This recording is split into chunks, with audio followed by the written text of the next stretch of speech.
entire league when you're one of several players? Well, it's huge. And you know, it's, Matt, to be honest with you, the way guys have went about it over the past, 2 seasons, they make it like it's a bad thing to be the face of the league. Well, I think Victor Wembanyama, what I know, he has changed that whole narrative. And I believe that he's up next. I believe that he's here. When it comes down to checking the boxes of what's the qualifications, Wendy brought up, championships and making it to the NBA Finals. That's one of it. But the other thing is actually putting butts in the seats, and not just while you're at home. When you go on the road, it's only one player right now that I would spend my hard-earned money to go watch him if he was in the city that I was in or showed up in the arena, and that's Victor Wembanyama. And the reason being is because we've never seen anything like him before. That's the first thing. The second thing is we know every time he put his feet on that damn floor, he's going to compete. He's not going to be friendly. He's old school. He's throwback when it comes to the mentality and how he approaches things. And again, this is why the All-Star game was somewhat of a success yesterday, because he set the tone, which he's setting the tone for the rest of. What's up, everyone? Welcome back. Today on Get Up, we are talking about the future of the NBA, and according to Kendrick Perkins, that future has already arrived. His name is Victor Wembanyama. In a wide-ranging conversation about the All-Star game, the league's next face, and the tanking crisis, PERK made the most definitive statement yet about the 7 feet 4 inches phenom. He's the only player I'd spend my hard-earned money to go watch. And he's not alone in that sentiment. Let's start with the All-Star game recap.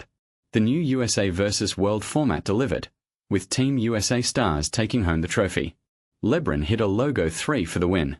Kawhi was dominant. But the bigger conversation is about what the game represents, and who represents the future. Wendy Knicks sets the historical context. Between 2007 and 2022, that was 16 years. In 15 of those 16 years, either Kobe, LeBron, or Steph were in the finals. You didn't have a conversation about who the face was. It happened because their teams were successful and they raised championships. That's the standard. Winning. Championships. Sustained excellence. Anthony Edwards is on the path. Wemby is at the beginning of his. But you can't manufacture it. It has to happen organically.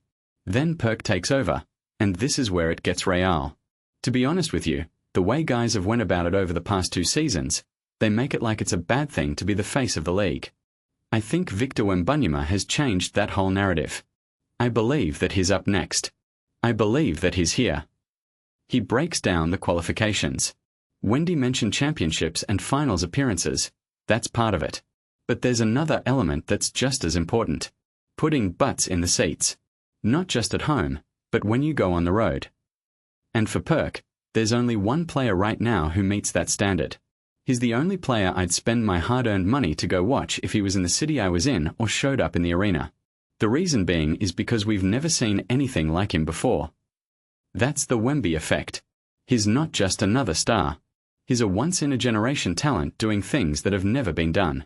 Every night is a potential highlight reel. Every game is an event. But it's not just about the novelty.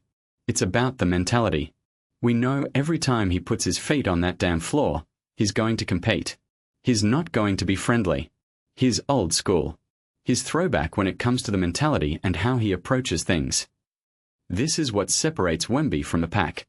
In an era of load management and half-hearted efforts, he brings an intensity that reminds you of the greats.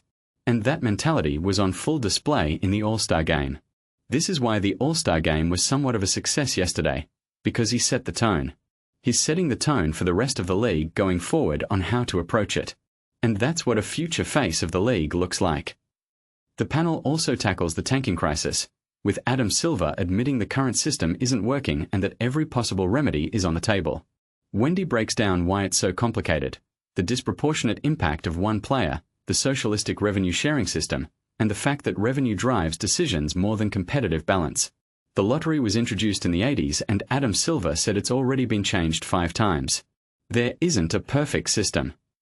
PERK doesn't mince words. It's not tanking. It's actually throwing games to lose, which is bad all across the board. We are talking about a competitive game where you play to win. Teams are setting up to go out there on a night-to-night basis to lose games, to throw games, to get a draft pick, which is messing with the integrity of the game of basketball. He calls for an end to the euphemisms. Let's stop using the word tanking. Let's put it out there. It's 2026. Let's keep it real. Teams are throwing games. Wendy adds that the league is built to be a volume league. Quality is important, but it comes second to volume. Why does the NBA play best of 7 instead of best of 9? Because they can't get away with best of 9.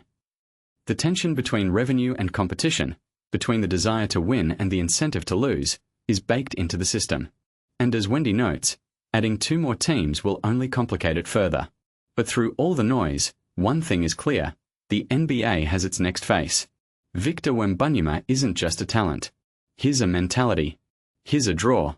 He's the reason people will buy tickets and tune in. And as PERK said, he's the only one worth paying to see. What do you think? Is Wemby ready to be the face of the league?